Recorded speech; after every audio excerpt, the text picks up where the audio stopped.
Welcome. In this short tutorial, I'll be showing you how to delete items from Any.do. Alright? So, for example, here are your boards, okay?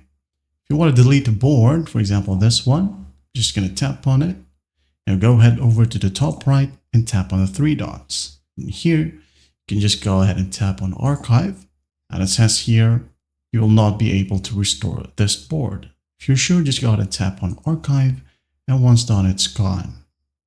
Now another one here, if you want to delete a task or list, okay, for example, I'm just going to tap on this to buy a list, okay.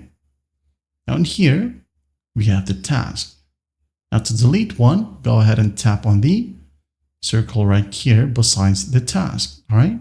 Just tap on it, and as you can see here, it is now grayed out, meaning it is done, okay. Now to be able to delete it, there is this X button right here at the far right. Just tap on it, and as you can see here, it's gone. Now if you want to delete this entire list, you can now go ahead and tap on the three dots right here at the top right, tap on it, and hit on delete. It says here, are you sure you want to delete this list and all its tasks? If you're sure, just go ahead and tap on delete, and after that, it's gone. Well, I hope this video helps, and I'll see you in the next one.